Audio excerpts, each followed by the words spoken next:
France का उपनगर जल रहा है। कैसे एक किशोर की हत्या पुलिस की रणनीति पर गुस्सा केंद्रित कर रहे हैं। इस सप्ताह पेरिस के बाहर 17 वर्षीय किशोर की घातक पुलिस गोलीबारी में मौत हो गई।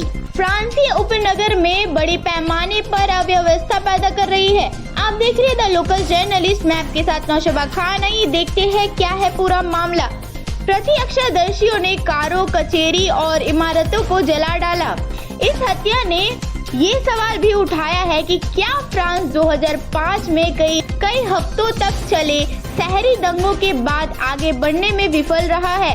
निहाल नामक किशोर की गोली मारकर हत्या की घटना वीडियो में कैद हो गई और इसने पूरी देश को झिझोड़ कर रख दिया है। इससे वंचित इलाकों में पुलिस और युवा लोगों के बीच लंबे समय से चल रही तनाव पैदा हो गई है। इससे पुलिस द्वारा हथियारों के उपयोग को नियंत्रित करने वाले स्थितियों में व्यापक बदलाव के लिए भी आह्वान किया। पुलिस के अनुसार पिछले साल यातायात रोक के दौरान आदेशों का पालन न करने पर पुलिस गोलीबारी में 13 लोग मारे गए थे। इस वर्ष निहाल सहित 3 लोग जो आदेश दिए जाने पर रुकने में विफल रहे, इसी तरह की परिस्थितियों में मृत्यु हो गई। आमतौर पर किसी आदेश का पालन करने से इनकार करने पर पुलिस अधिकारियों द्वारा मारी गई गोली की संख्या बढ़ रही है। पुलिस के आंकड़ों के मुताबिक 2021 में ऐसे ही हालात में 4 लोगों की मौत हो चुकी है। निहाल की मृत्यु के बाद घंटों में फ्रांस के संसद के निचले सदन के अध्यक्ष यल ब्राउन प्रेविट ने कहा कि वे इस बात का पूर्ण मूल्यांकन करने के लिए तैयार है कि पुलिस द्वारा बंदूक की उपयोग नियंत्रण करने वाले कानून कैसे लोगों को किया जा रहा है। फ्रांस में सिलसिलेवार चरमपंथी हमलों की मझधार 2017 में अपनाया गया था। तब से कानून परिवर्तन अधिकारी किसी वाहन पर गोली चला सकती है जब कोई चालक किसी आदेश का पालन करने में विफल रहता है और जब इससे उनका दूसरे किसी के जीवन को खतरे में पाने की संभावना होती है। निहाल के मामले में जिस अधिकारी ने घातक गोली चलाई थी उसके प्रारंभिक जांच के बाद स्वैच्छिक हत्या के लिए जांच की जाएगी। हथियार के कानूनी उपयोग की शर्तों को पूरा नहीं किया गया था। कानून लागू होने से पहले पुलिस अधिकारी को बंदूक की इस्तेमाल को उचित ठहराने के लिए आत्मरक्षा साबित करनी होती है। इसके प्रारंभिक होने के बाद ही उन्हें ऐसे वाहन पर गोली चलाने का अधिकार दिया गया है जिसके सवारों के उद्यान के दौरान उनकी जीवन या शारीरिक अखंडता या दूसरों पर हमला करने की संभावना होती है। हालांकि आंतरिक सुरक्षा कोड यही निर्धारित करता है कि हथियारों के उपयोग केवल पूर्ण आवश्यकता और कड़ी से अनुप्रतिक तरीके से मामलों में ही अतिरिक्त है। शोधकर्ता सेबेस्टियन रॉस, पॉल ली डार्क और साइमन रैन ने, जिन्होंने मौतों की संख्या में वृद्धि को लेकर कानून से जोड़ते हुए एक सांख्यिकीय विश्लेषण तैयार किया है, उन्होंने कहा कि गोलीबारी से होने वाले मौतों में इतनी वृद्धि पड़ोसी देशों में नहीं हुई है।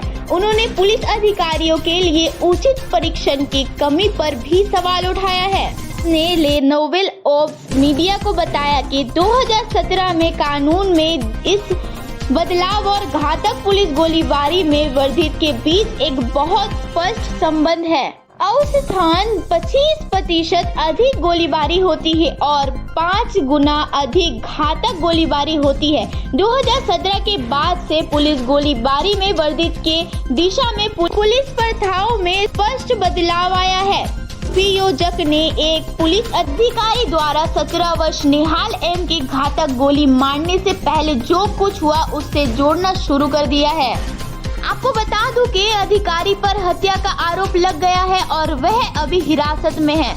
प्रत्यक्षदर्शियों से पूछताछ करने के बाद सीसीटीवी फुटेज की समीक्षा करने के बाद घटनाओं की अपनी रूपरेखा में अभियोजकों का कहना है कि किशोर चालक ने रोकने के लिए पुलिस के मांग को पहले ही नजरअंदाज कर दिया था जब अधिकारी ने कार को पकड़ लिया और इस विवरण में यात्री जो कि एक किशोर भी है उसका कहना है कि अधिकारियों ने निहाल एम को अपनी बंदूक के बाद से 3 बार मारा, जिससे उसकी कार के ब्रेक से हट गई। न्याय नेत्री अभियोजक पास्कल प्रेचिल ने पत्रकारों को बताया कि मंगलवार को लगभग 8 बजे मोटरसाइकिल पर 2 पुलिस कर्मियों ने पुलिस नंबर प्लेट वाले एक मर्सिडीज को बस लेन में तेजी से गाड़ी चलाते हुए देखा।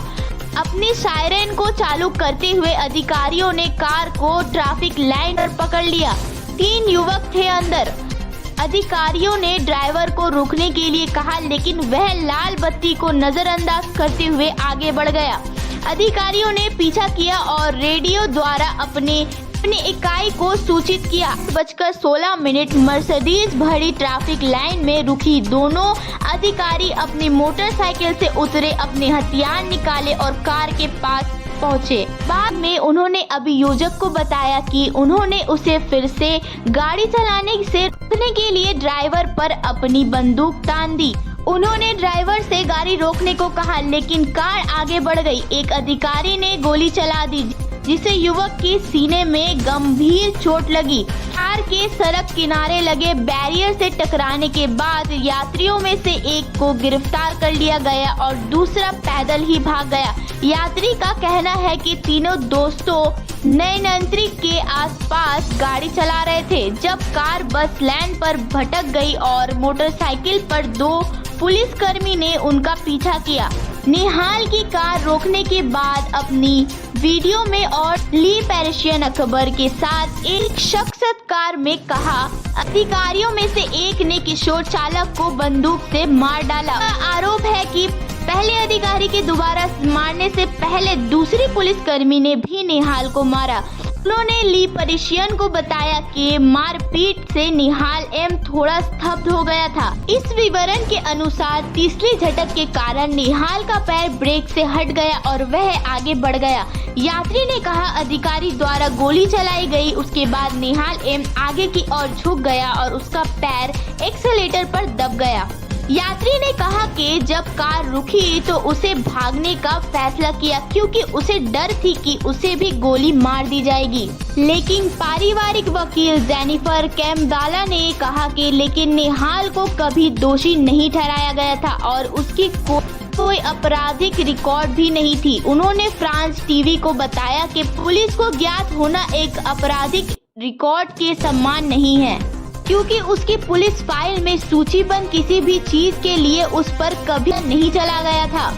सुश्री कैम्पबेल ने कहा कि मुझे लगता है कि इस तरह का उपनगर में ये बहुत दुर्लभ है और किसी युवती को पुलिस ने रोका नहीं है और हिरासत में नहीं लिया है। उनकी मौत से भड़के दंगे फ्रांस में कई लोगों के लिए 2005 की घटनाओं की याद दिलाती है, जब 2 किशोर फुटबॉल खेलने के बाद पुलिस से भागकर पेरिस में एक बिजली सब स्टेशन में भाग गए थे। तब बिजली के झटके लगने से उनकी मौत हो गई थी। मोहम्मद नामक एक कृषि किशोर ने फ्रांसीसी व्यवस्थित मीडिया रिपोर्ट को बताया कि ये मैं हो सकता था या मेरा छोटा भाई भी हो सकता था। इससे जुड़ी और भी अपडेट्स जानने के लिए जुड़े रहे हमारे साथ। देखते रहे द लोकल जर्नलिस्ट।